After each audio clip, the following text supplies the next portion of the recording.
오늘은 지난 수요일 저녁에 또 오전에 이렇게 고린도전 11장을 다시 한번 오늘 11장을 하는데, 주의 만찬, 교회에서는 성찬 또는 성만찬 이렇게 표현하는데, 주님의 식탁입니다.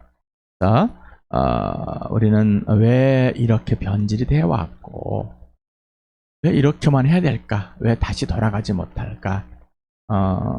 계속해서 저도 고민이고 여러분도 고민하라고 계속해서 말씀입니다. 왜 이름은 말로는 초대교회, 왜 그러는데 행동은 지금에 있는 이 행동을 하면서, 말은 또 그때 하면서 왜 그 괴리를 두어야 되는 것인지, 그리고 이 고린도의 교회에 편지를 쓸 때 그들이 왜 그렇게 망가져 있고, 왜 자라지 못하고, 왜 성장하고 성숙하지 못한 영적인 사람, 하나님의 사람이 되지 못하고 세상에 있는 것들에 휘둘려 가지고 옛사람으로 살고 있는 거야. 왜 그럴까라는 것들을 계속해서 보고 있습니다. 그래서 바울은 그들의 왜 그러한 상태가 되었는지를 처음 복음을 들을 때와 들은 그 복음을 소개한 그 예수가 누구인지 망각해버려. 정보에는, 지식에는 많이 자랐지만은 실제적인 것은 없더라. 그래서 그러한 세상에 있는 삶을 끌고 들어와서 옛사람을 끌고 돌아 지금도 살고 있는 고린도 교회에 이 편지를 씁니다. 오늘은 다시 한번 주의 만찬을 보겠습니다. 먼저 같이 읽겠습니다. 시작. 내가 여러분에게 전해준 것은 주님으로부터 전해받은 것입니다. 곧 주 예수께서 잡히시던 밤에 빵을 들어서 감사를 드리신 다음에 떼시고 말씀하셨습니다. 이것은 너희를 위하는 내 몸이다. 이것을 행하여 나를 기억하여라. 식후에 잔도 이와 같이 하시고서 말씀하셨습니다. 이 잔은 내 피로 세운 새 언약이다. 너희가 마실 때마다 이것을 행하여 나를 기억하여라. 그러므로 여러분이 이 빵을 먹고 이 잔을 마실 때마다 주님의 죽으심을 그가 오실 때까지 선포하는 것입니다. 신약 시대적인 성경의 내용은, 순서를 보면은 복음서에 예수님의 행적을 기록해놓고, 그 다음에 사도행전, 예수님이 죽으시고 부활하셔서 승천하시고 성령이 오셔서 교회를 시작하는 후부터 복음이 전해지는 과정, 그리고 이제 사도행전에 쭉 연결되어 있는 가운데 서신서들이 들어가 있고, 또 사도행전이 끝난 후에 서신들이 있고, 그 다음에 이제 마지막에 계시록으로 이렇게 역사적인 시대적인 순서를 신약의 순서로 정해져 있습니다. 신약 성경의 기록 순서를 보면은 야고보서가 가장 먼저 적혀져 있을 것이다 라고 이제 대부분 학자들이 이렇게 말하고 있습니다. 이게 이제 논란은 지금 여기서는 잠깐 얘기하지만은 사도 야고보가 저걸 기록했을까, 아니면 예수님의 동생 야고보가 했을까, 이거 누가 이렇게 기록했을까에 따라서 연대가 다르는데, 대략 이렇게 또 야고보가 적었을 것이다 하는 편도 있고, 또 예수님의 동생 야고보가 적었을 것이다 이렇게 하는 편도 있습니다. 어찌되었든 지금 이를 보면은 제일 먼저 기록되었다라고 봅니다. 그다음에 갈라디아서, 데살로니가전서, 데살로니가후서, 고린도전서, 고린도후서, 로마서, 마가복음이 이렇게 48년에서 한 58년 정도에 적혀져 있습니다. 기록이 되어 있습니다. 그 다음에 마가복음, 마태복음, 누가복음, 사도행전 이렇게 해가지고 59년에서 60년도 정도 이렇게 기록되었다고 하고 있고요. 그 다음에 나머지들은 이제 골로새서, 에베소서, 빌레몬서, 빌립보서, 디모데전후서, 디도서, 베드로 전후서가 61년에서 67년 사이에 기록되었을 것이다 라고, 히브리서, 유다서는 7년에서 68년 정도에 기록되었고, 이렇게 이제 합니다. 이보다 더 긴 연대의 추정도 합니다. 어쨌든 그다음에 요한복음하고 요한일서, 요한이서, 요한3서, 계시록은 AD 한 90년, 85년, 100년 사이에, 95년 사이에 이렇게 기록되었을 것이다 추론하고 있습니다. 자, 이렇게 기록된 기록된 순서로 보면은 자, 복음서들보다 서신서들 바울이 먼저 기록한 것이 먼저이다라고. 그래서 고린도전서에 지금 주의 만찬에 기록한 것이 먼저다라는. 자, 그렇다면 착각하지 마시기 바랍니다. 그러면은 고린도 교회에서 바울이 기록해 놓았기 때문에 거기서부터 시작이 되었다라는 것은 아닙니다. 바로 시작됐습니다. 예수님이 죽으시고 부활하셔서 승천하시고 성령이 오셔서 교회를 시작하실 때 제자들과 또 예수 믿는 사람들은 바로 주의 만찬을 기념한 예수님의 죽으심을 기념하는 유월절을 그냥 1년에 한 번씩 지내는 유월절이 아니라 살아났다, 죽었다, 살아나는 것을 기념하는 것 같습니다. 이간에 어쨌든 이렇게 기록된 걸 보면은 이제 고린도 전서가 가장 먼저 기록이 되었다. 말씀드리고 싶습니다. 그래서 주의 만찬에 대한 기록 순서를 보면은 자, 고린도 전서, 그다음에 마가복음, 누가복음, 마태복음 이렇게 있습니다.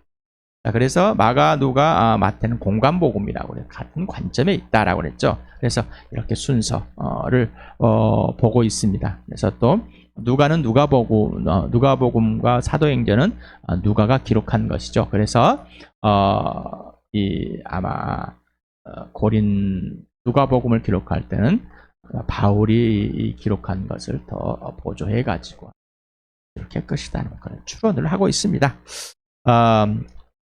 성찬이라 성만찬, 거룩한 음식, 거룩한 식탁, 그렇다. 왜 그럴까?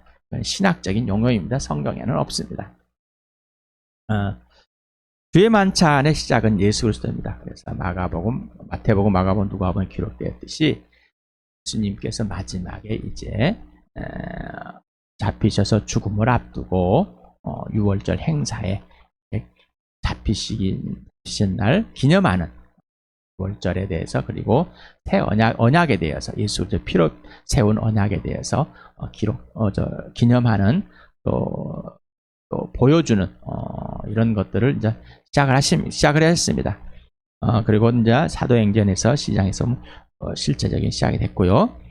공관복음서가 말했습니다. 6월절에 니사노이라는 것은 아비볼 1월 달을 이스라엘 달력으로 유대 달력으로 현재 3, 4월 그래서 이렇게 14일에 주의 만찬을 했고 그런데 요한복음에는 이미 잡혀 있는 상황이 되었습니다.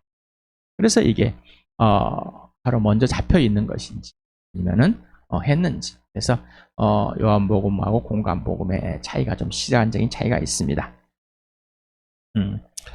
주의 만찬의 의미를 보면은 예수 그리스도의 죽으심과 피 흘리심입니다. 속죄의 제물, 사랑과 용서, 용납, 화목의 제물, 영원한 생명과 인격적인 사랑의 친밀한 교제가 형성된 것이 주의 만찬의 의미입니다. 주의 만찬, 유월절이라는 것. 이 주의 만찬이 직접 이게 증명이 된 것은 부활입니다. 예수님의 죽으심을 먼저 생각하는 것, 먼저 준비하고 그다음에 생제물이 되시고 속죄 제물이 되신 것이죠. 그래서 죄와 죄인임은 의와 의인이 된 것, 심판에서 구원, 사망에서 생명으로, 지옥의 천국으로 사탄에서 세력에서 하나님께로, 어둠에서 빛으로, 원수에서 하나님의 자녀가 되고 하나님의 나라가 되고 교회가 됐다는 사실. 이게 분명한 거예요. 이거를 하기 위해서 주의 만찬을 지금 계속해서 기념하는 겁니다. 6월절 히브리어는 패사라는 건데 헬라어는 파스카, 심판이 넘어가다 패스오버라는 한자로서 6월 넘을 유자 넘을 월자를 썼습니다. 그래서 넘어가다라는 심판을 넘어가다 또한 또 심판을 해서 구원하다라는 뜻입니다. 출애굽기 12장 1절에서 14절을 보겠습니다. 먼저 같이 읽겠습니다. 시작. 주님께서 이집 땅에서 모세와 아론에게 말씀하셨다. 너희는 이 달을 한 해의 첫째 달로 삼아서 한 해를 시작하는 달로 하여라. 온 이스라엘 회중에게 알리어라. 이달 열흘날 가문에 어린 양 한 마리씩 곧 한 가족에 한 마리씩 어린 양을 마련하도록 하여라. 한 가족의 식구 수가 너무 적어서 양 한 마리를 다 먹을 수 없으면 한 사람이 먹을 분량을 계산하여 가까이 이웃에서 그만큼 사람을 더 불러다가 함께 먹도록 하여라. 너희가 마련할 짐승은 흠이 없는 일련된 수컷을 하되 양이나 염소 가운데서 골라라. 너희는 그것을 이 달 19날까지 두었다가 해질 무렵에 모든 이스라엘 회중이 모여서 잡도록 하여라. 그리고 그 피는 받아다가 잡은 양을 먹을 집에 좌우 문설주와 상인방에 발라야 한다. 그날 밤에 그 고기를 먹어야 하는데 고기는 불에 구워서 누룩을 넣지 않은 빵과 쓴 나물을 곁들여 함께 먹어야 한다. 너희는 고기를 결코 날로 먹거나 물에 삶아서 먹어서는 안 된다. 머리와 다리와 내장 할 것 없이 모두 불에 구워서 먹어야 한다. 그리고 너희는 그 어느 것도 다음날 아침까지 남겨두어서는 안 된다. 아침까지 남은 것이 있으면 불에 태워버려야 한다. 너희가 그것을 먹을 때에는 이렇게 하여라. 허리에 띠를 띠고 발에 신을 신고 손에 지팡이를 들고 서둘러서 먹어라. 유월절은 주 앞에서 이렇게 지켜야 한다. 그날 밤에 내가 이집 땅을 지나가면서 사람의 짐승이든 이집 땅에 있는 처음 난 것을 모두 치겠다. 그리고 이집트 신을 벌하겠다. 나는 주다. 문틀에 피를 발랐으면 그것은 너희가 살고 있는 집의 표적이니 내가 이집 땅을 칠 때 문설주의 피를 바른 집은 그 피를 보고 내가 너희를 치지 않고 넘어갈 터이니 너희는 재앙을 피하여 살아남을 것이다.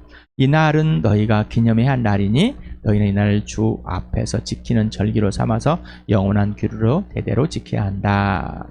6월절 패스오버 심판을 넘어갔다. 그러면서 6월절을 준비하는 이 과정에 있습니다. 과정과 또 하나님께서 그 행하실 때 또 그리고 심판에 넘어가고 이러한 것들을 예수님이 마지막에 제자들과 함께 식사를 하면서 그러면서 이제 누가복음과 고린도전서는 기념하라, 기억하라, 뭐 이렇게 첨가를 했는지 마가와 마태복음이 뺐는지 모르겠습니다. 요한복음 1장 29절에 다음날 요한은 예수께서 자기에게 오시는 것을 보고 말하였다. 보시오, 세상 죄를 지고 가는 하나님의 어린 양입니다. 그래서 이제 왜 예수 그리스도가 어린 양이 되었냐라고 이렇게 표현을 했을까? 이것은 이렇게 구약의 기록에서 있는 이미 하나님께서 예표한 이 모습을 그대로 보였기 때문에 바로 예수님, 하나님의 아들 예수가 희생 제물이 되는 속죄 제물이 되는 하나님의 어린 양인 것입니다. 주의 만찬의 의미 두 번째 부활과 생명입니다. 주의 만찬 예수님의 죽으심만을 기억하는 거죠. 부활을 우리가 부활을 경험하지 않으면 이 죽으심이 의미가 없습니다. 그래서 예수님의 십자가와 부활은 죽으심과 부활은 항상 같은 것입니다. 같이 있어야 됩니다. 죽으심이 따로 있고 부활이 따로 있으면은 아니 됩니다. 고난 주간에는 죽으심을, 부활절에는 부활을, 그리고 나머지는 이제 부활은 어디 가버리고 예수님의 죽으심만, 어떤 고난만 계속해서 그런 잘못된 것입니다. 바울은 왜 난 날마다 매 순간마다 부활을 경험할까? 그래야 고난에 참여할까라는. 부활 없이는 우리가 고난에 참여할 수 없다는 거죠. 이유는 그럴 존재들이 아니. 이 땅에 전에 계속 이 땅에 사는 우리의 삶, 예수를 믿는 하나님 나라의 삶은 하나님의 수준을 사는 삶이지, 예수님 이 땅에 사시면 하나님의 수준을 사람의 수준을 사는 것이 아니었기 때문입니다. 그래서 이 땅에 죽음을 택하시러 오신 거고, 우리도 이 땅에 사는 것, 죽기까지 사랑하고 다른 사람을 위해서 목숨을 걸어주기 위해서 이 땅에 있는 것이지, 이 땅에서 어떤 부자가 되고 건강을 계속 유지하고 더 천년만년 살아가는 그런 목표가 아닙니다. 또한 삼위의 하나님과 연합입니다. 그래서 교회, 사람 연합, 다시 말하면 예수의 몸과 지체로서 하나님의 가족, 하나님 나라 된 겁니다. 그래서 이 주의 만찬을 하는 것은 하나님과의 화해가 된 것이죠. 그리고 사람들과 화해, 바로 이 교회, 하나님의 나라의 가족을 의미하는 겁니다. 다음에 앞에서 기억하다, 아나네스라는 헬라어인데 기념, 다시 생각나. 이부는 지크론이라는 주례기 10장 14절 기념, 기억하다, 기념하다. 그래서 지난주에도 수요일날도 말씀드렸지만 우리는 생일을 기억하는 것이죠. 그리고 기념하는 것. 자, 기억과 기념. 그래서 기억을 해내서 다시 말하면 또한 기념을 하는 거죠. 실행을 하는 겁니다. 표현을 하는 거죠. 그래서 기억만 한다는 것은 우리가 정보로만인 것이 아니라 여기서 기억한다는 말은 실제적으로 행함까지, 그래서 기념까지 한다는 얘기입니다. 감사드리다라는 것은. 그래서 유카리스테오라는 건데 축사하다, 이렇게 하나님께 잘 드리는 표현입니다. 그래서 누가복음과 고린도전서는 빵을 들을 때 이렇게 감사를 합니다. 마태복음과 마가복음에서는 잔을 들을 때 감사합니다. 그런데 마태복음, 마가복음에는 빵을 들을 때는 축복하다라고 합니다. 그래서 축복합니다라는, 찬양하다, 축복하며라고 이렇게 서로 다른 조금 표현들을 했습니다. 그렇지만 감사와 축복하다는 같은 뜻입니다. 하나님과의 찬양하고 감사드리는 것, 하나님께서 또 축복하는 것은 똑같은 일입니다. 누가복음과 고린도전서는 새 언약이 나오고 마태복음과 마가복음은 언약이 나옵니다. 그래서 피로 세운 새 언약, 그 다음에 언약의 피라는 말을 이렇게 사용합니다. 언약이라는 헬라어는 디아데키라는데 히브리는 베테르다, 쪼개져 있는 겁니다. 히브리에서 원래 쪼개다. 그래서 아브라함과 하나님께서 아브라함에게 약속, 언약, 아브라함과 언약을 할 때 동물 반으로 쪼개서 그를 지나갔습니다. 바로 언약이다라는 것. 그래서 언약은 하나님이 일방적으로 약속하고 이행하는 것 먼저. 내가 신청한 것이 아니라 하나님께서 먼저. 그래서 그 언약에 나도 참여하는 겁니다. 언약은 해지할 수 없습니다. 그래서 영어로는 커버넌트라는데 언약은 깰 수 없는 겁니다. 컨트랙트가 있습니다. 계약이라고 보통 사용하는데 이건 상호한 의무적 또 의무와 권리의 약속인데 이거는 서로의 윈윈인 겁니다. 또는 또 어떤 물론 갑과 을이든 잘못된 것도 있겠죠. 이건 언제든지 계약을 해지할 수가 있습니다. 언약은 해지할 수 없습니다. 그러나 계약은 해지할 수 있다고. 여러분의 부동산에 대해서 예를 많이 들어줬습니다. 집을 매매를 계약을 했습니다. 그러나 내가 사기 싫어요. 또 팔기 싫어요. 우리 해약할 수 있습니다. 그러나 언약은 그럴 수가 없습니다. 깰 수가 없습니다. 그래서 바울은 예수님과의 언약입니다. 이 언약에 참여한 거예요.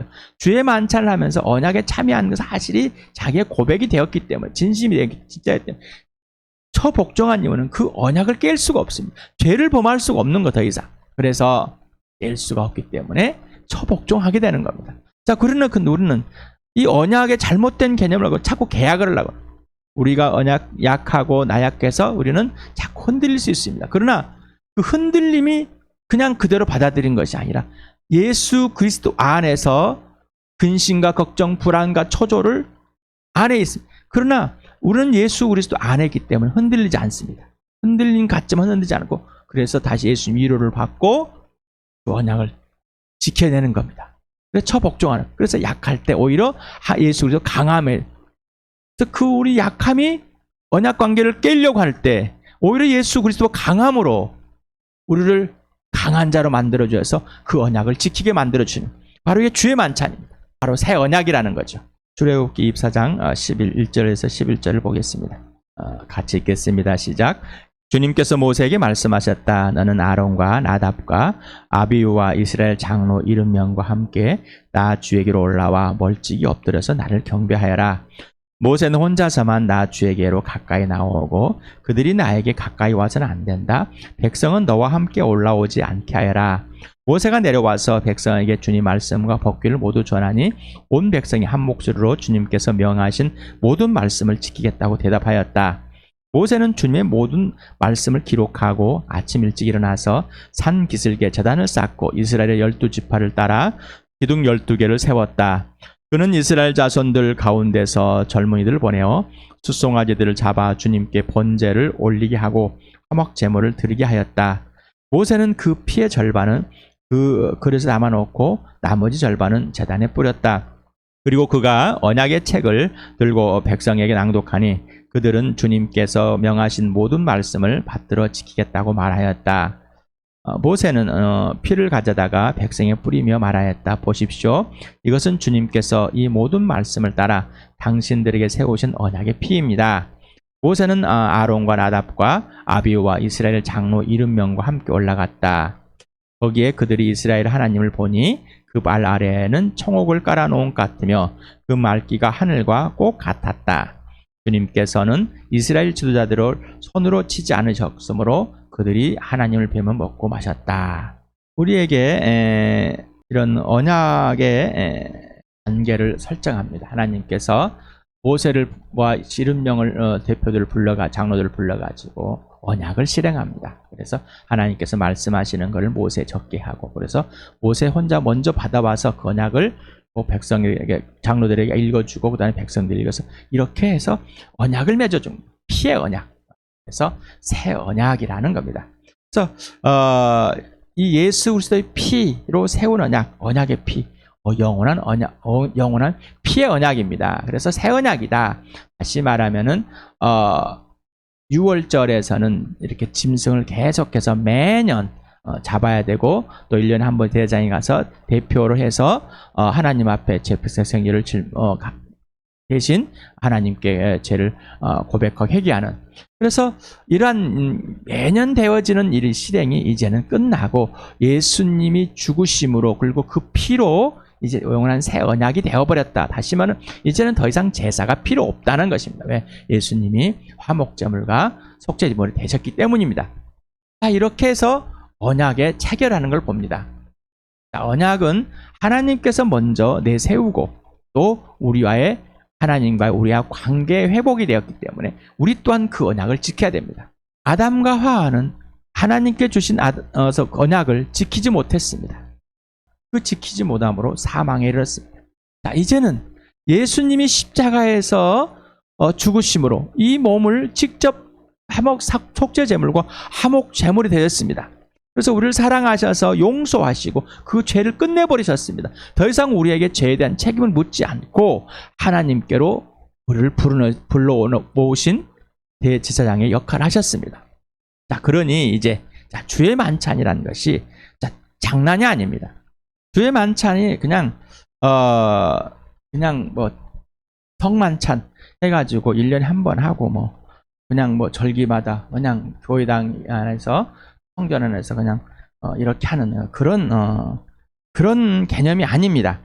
그래서 모일 때마다, 사도행전에 처음 모일 때마다 집집마다 빵을 떼면서 식사를 같이 하고, 또 식사 중에 같이 하면서 빵을 떼면서 같이 교제를 했습니다. 예수님을 기념했습니다. 기억했습니다. 그분의 죽으심, 그리고 그분이 부활했습니다. 그래서 왜 죽었을까? 내 죄 때문에. 하나님의 아들이 사람을 내 죄 때문에 죽으셨습니다. 그리고 그 피로 덮으셔서 영원한 새 언약을 세우시고 우리가 믿음으로 하나님의 자녀가 되겠다는 사실을. 그래서 이스라엘 백성들은 자기가 생각했던 것과 너무 다른, 물론 이미 구약에는 기록되어 있었지만은 그들은 잘못된 해석을 가지고 자기 중심적으로 해석해서 백성들이 가르쳤던 지도자들 틀렸습니다라는 거죠. 자, 이렇게 잘못된 거예요. 그러면 지금은 봅시다. 지금은 뭐가 틀렸을까라는 거죠. 고린도 교회는 뭐가 틀렸을까라는 거죠. 11장에서 볼 때 먼저 음식을 가져온 사람들 교회 모이면서 먼저 음식을 가져와서 놔뒀습니다. 그랬더니 그다음에 온 사람들이 어떻게 다 먹어버렸어요. 근데 진짜로 먹을 것이 없는 사람들이 있었습니다. 그들에게 줄 것이 없는 거죠. 이 교회 공동체 잘못된 문화가 된 겁니다. 다시 말하면 주의 만찬을 하기 위해서 보는 거지만은 또 우리나라도 굉장히 상호 문화가 잘 돼 있었죠. 그냥 이웃집에 가서 밥 먹고, 저녁에 가서 밥 먹고, 낮에도 밥 먹고, 서로 밥 먹으러 하는구나, 이런 모임들이 그 로마 시대에도 마찬가지랍니다. 자, 어디 가서나 밥을 먹을 수 있는 상황. 그런데 또 특별히 주의 교회는, 이 예수 믿는 사람들의 모임은 가난한 자들을 위해서 얼마든지 내놓을 수 있는 그러한 여건이 되었습니다. 자, 그런데 먹을 수 있고 집에도 먹을 것이 있는데 안 먹고 와가지고 게으르거나 귀찮아서 여기 와서 다 먹어버린다면 안 되겠죠. 자, 진짜로 먹을 것이 없는 사람들이 있습니다. 또 지금 같은 경우는 직장생활 하다가 늦게 오는 사람들이 있습니다. 이들을 위해서 남겨놔야 되는데 그러지 못하고 또한 먼저 이게 술에 취해버렸습니다. 이게 예수님을 기념하기 위해서 예수님 때문에 예수님의 부활을 기념하고 예수님의 피로 덮어져서 한 형제 한 자매 하나님의 가족이 된 이 삶의 실체를 누리지 못하고 그냥 그렇게 흥청망청 되어버렸어요. 그리고 뭐 앞에서 말했죠. 범죄한 사실들 우상에 숨겨서 또 가가지고 절하고 또 옛사람을 넣어가자고 또 뭐 성문화뿐만 아니라 다른 문화들 그냥 노출되어 있는 그런 상황에서 그냥 접하고 옛사람을 살고 있는 사람들이 또 교회당에 와가지고는 그냥 그렇게 주의 만찬은 참여한다는 거에 틀렸다는 것이죠. 평상시에 일상에서 예수님과의 관계없는 삶을 살고 주의 만찬한다는 것은 틀린 것이다. 자, 그래서 바울이 다시 말한다. 자, 지금까지 말했는 다시 말한다라는 겁니다. 다시 말하는데, 자, 예수님께서 직접 말씀하셨다. 빵을 들고 이건 내 몸이다. 감사를 드리면 하나님 아버지 감사합니다. 그러면서 이 몸 내 몸이다. 또 하나님께서 축복하면서 감사합니다. 그러면서 내 피다. 자, 이것을 기념해라. 내가 너를 위해서 왜 하늘의 양식이 되었고 내 너를 위해서 왜 죽었는지 그리고 왜 석죄짐을 하복전에 되어서 이 피가 너희를 어떻게 덮고 있는지 너희 죄를 어떻게 용서하고 하나님이 너를 어떻게 사랑 내가 너를 사랑하는지를 분명하라는 얘기입니다. 그러면서 교회당 중심이 됐습니다. 성전이 되었고 바로 교회당이 구원이 되어버렸습니다. 그래서 이것들이 이제 애찬이 없어지고 성찬으로 점점 바꿔집니다. 카르타고 회의에서 온전히 뭐 정했다고 하는데 뭐 어찌됐든 잘 모르겠습니다만은 주의 만찬에 인도자 목사와 장로 안수집사만 목사가 없으면은 안 되는 거. 목사가 있으니까 장로들을 있고 안수집사에서 하는 거. 과연 그럴까라는 거죠. 과연 그랬을까? 어떤 잘못된 것을 고치려다가 오히려 더 잘못된 곳으로 빠져버리지 않았을까요? 모임은 교회당만 모일까요? 아니요. 예수 믿는 사람들이 예수를 믿는 사람들이 모이는 곳은 항상 있어야 돼요. 그래서 모임의 구성원은 영적 권위가 있는 자, 영적인 권위가 있는 자란 말은 이 말은 뭐 목사는 이런 것이 아니라 거기에서 그래도 예수를 먼저 믿었든지 그리고 어떤 리더를 하고 있든지 뭐 목자를 하고 있든지 뭘 하든지 아니면은 그냥 그거에서 그래도 정해서 그러면 집례를 하고 하는 거야. 배 먼저 야 이거 우리 빵 나눠 먹자. 예수님 몸이야 기억하자. 또 이것 우리 잔이야. 이렇게 하는 것이죠. 네, 질서가 있어야 되니까요. 너무 쉽지 않을까요? 너무 편하지 않을까? 그렇지만 너무 기억되지 않을까? 너무 아주 크게 기념되지 않을까요? 왜 이걸 안 할까요? 우리? 포도주를 할 것인가 포도즙을 할 것인가? 지난 수요일에 제가 저희는 포도즙을 합니다라고 이유는 포도주를 해야 될 것인가? 금방 이렇게 보니까 술에 취했으니까 포도주를 했을 것이다. 근데 예수님은 포도 다음에 더 이상 안 먹겠다. 그래서 뭐 포도주를 하든 포도즙을 하든 그건 아무 상관이 없잖아요. 왜 그걸 가지고 또 포도주냐 포도즙을 따지는지 모르겠습니다. 그러면 이 잔이라는 걸 표현해서 술잔이었을 것이다. 아니요, 그냥 잔도 있지만 그것이 그냥 일반 용기로 쓴 그릇입니다. 그래서 우리는 그릇으로 했습니다라고 하죠. 그런데 굳이 이걸 잔이라고 표현했을까? 왜 그랬을까? 왜 그렇게 잔으로 해석을 할까라는 거죠. 그냥 일반 용기일 수 있잖아요. 그냥 그릇일 수 있잖아요. 자, 그러면 성찬의 그릇, 막 이렇게 뭐 유리 아주 뭐 크리스탈 그릇으로 하는 데 있고 또 놋 그릇으로 하는 데 있고 뭐 금 그릇으로 하는 데 있고 왜 그 그릇을 만들었을까요? 왜 거룩한 척 할까요? 자, 그러면 종이컵으로 만들까요? 물컵으로 하면은 대접으로 하면은 안 될 거냔 말이죠. 패션 오브 크라이스트라는 그 주의 만찬 자리에서 표현을 했을 때 보면은 잔을 돌려 마십니다. 그냥 큰 용기. 그래서 또 사람들은 6월절에 이 무교병으로 누룩을 넣지 않는 걸 빵을 만들어야 때는 몇 명분을 만들었을 것이다. 뭐 100명분을 이렇게 하나로 만들어서 꼭 그래야 될 건. 왜 우리의 지금에 있는 수준 생각으로 성경을 끄집어 나오려고 그런 거 들어가야 되는데 성경으로 들어가서 해야 되는데 왜 나오려고 그러는가요? 좀 생각을 해봅시다. 왜 거룩한 잔으로 해야지 거룩한 되는 거예요? 그러면은 그것이 끝나고 나면 왜 안 거룩하죠? 그러면 참여할 때는 어떻게 해요? 그러면 꼭 교회당에 와서만 해야 될까요? 교회당에 앉아서만. 그러면 사도행전에서 처음 시작할 때 그들은 틀렸을까요? 집집마다 모여서 했는데 틀렸을까요? 좀 고민들을 해봅시다. 그럼 뭐가 이게 중요합니까? 라는 거예요. 왜 주의 만찬이 이렇게 중요합니까? 왜 기념하라고 그랬을까요? 왜 이렇게 해랑해? 모일 때마다 향유병을 깨뜨려서 머리에 발라서 말은 이것 또한 기념해라, 기억해라, 말해라 자꾸. 왜 그랬을까요? 죽으심. 예수님의 죽으심이 뭔지, 예수님의 죽으심이 뭔지를, 왜 죽고 이 땅에 하늘 보좌 버리고 이 땅에 오셨어야 될까? 그리고 하나님께 그를 죽은 사람 살리셔서 그 부활로 하나님의 아들을 확정하셨을까? 내가 누구인지를 분명하게 알려줘요. 내가 누구인지, 내가 왜 존재하고, 내가 어디서 와서 어디로 가야 되는지가 분명해야 되기 때문에.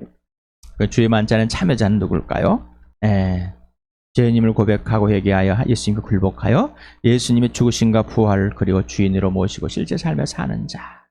그런데 주의 만찬에 참여했을 때 예수님을 버리고 도망가 버린 제자들, 그리고 팔아먹고 혼자 자살하고 죽어버린 가룟유다, 이들도 주의 만찬에 참여했는데 모두가 다 참여해도 상관없잖아요. 자, 그래서 아마 바울은 죄를 범하고 병도 들고 또 죽기도 했다라고 표현했을지 모릅니다. 다시 말하면은 예수님의 주의 만찬에 진짜 참여하는 그 이유를, 그때 제자들 예수님의 부활을 통해서 진짜 예수님이 하나님 아들을 온전히 모든 사람에게 믿을 만하게 죽였고 실제가 돼. 이 제자들의 믿음 흔들지 않게 해서 그걸 지켜내 주시야 하는 예수님. 그래서 기념하는데 진짜 기념할 것들이 뭘까? 누가 기념하는 거? 예수 믿는 사람들이. 예수의 친밀한 사귐으로 관계 질서가 분명하고 범죄하면 반드시 고백하고 회개하여 관계 질서를 회복하고 참여해야 됩니다. 자, 그래서 항상 빛 가운데 사귀라는 얘기입니다. 우리는 매 순간마다 예수님과의 관계와 질서를 이루는데 성령의 인도함 충만함 가운데 자꾸 놓칩니다. 그런데 이렇게 기념함으로, 기억함으로, 그런데 너무 형식적이 되어버립니다. 형식적인 삶이 아닙니다. 관계적인 삶이죠. 그래서 예수님과의 관계 속에서 기념이 되는 것들입니다. 예수님과 관계 속에서 주의 만찬이 기념이 되는 겁니다. 예수님과 부활의 그 능력 속에서 부활을 경험하면서 주의 만찬에 참여하고 우리가 죽기까지 예수를 사랑하고 죽기까지 이 세상을 사랑하여서 그들에게 복음을 전하는 것. 죽기까지 형제 자매를 사랑하는 한 몸으로서 이걸 계속해서 상기시키는 겁니다. 끝까지 사랑하시고. 당신은 왜 주의 만찬에 참여하는가? 또는 참여하지 않는가? 어떤 생각을 가지고 있습니까? 생각해 보시 바랍니다. 사람을 중심으로 볼 때 당신은 수동적인가 아니면 능동적으로 주의 만찬에 참여하는가? 성령의 중심으로 볼 때 은혜의 수동적인가? 성령에 사로잡혀서 삶을 살아다가 성령께서 이 공동체에, 이 가족의 이 모임에, 두세 명이 모인 곳에 주의 만찬하면서 주님의 기념하면서 기억하면서 나를 위해 죽으시고 나를 사랑하셔서 나를 용서하시고 나를 구원하신 그 예수님, 내가 너를 사랑하도록 만들어주시는, 함께 사랑할 수 있도록 만들어, 목숨을 다해 사랑할 수 있는 만들어, 그 기억을 상기시고 잊어버리지 않게끔 우리는 망각할 수밖에 없어서 바로 은혜의 수동적인 진짜 삶으로 주의 만찬에 참여해야 되는 겁니다. 고린도전서 11장 26절을 같이 읽겠습니다. 시작. 그러므로 여러분이 이 빵을 먹고 이 잔을 마실 때마다 주님의 죽으심을 그가 오실 때까지 선포하는 것입니다. 예수 믿으십니까? 거듭나셨습니까? 하나님 자녀가 되었습니까? 예수의 죽으심과 부활이 여러분 실제가 되었습니까? 이 부활을 통해서 예수를 만났고 알게 되었고 예수님의 죽으심을 통해서 용서와 죄사함을 받았습니까? 예수님의 죽으심을, 왜 죽으셔야 됐는지를 주님이 오실 때까지 선포하고 기념하고 기억하고 하실 겁니까?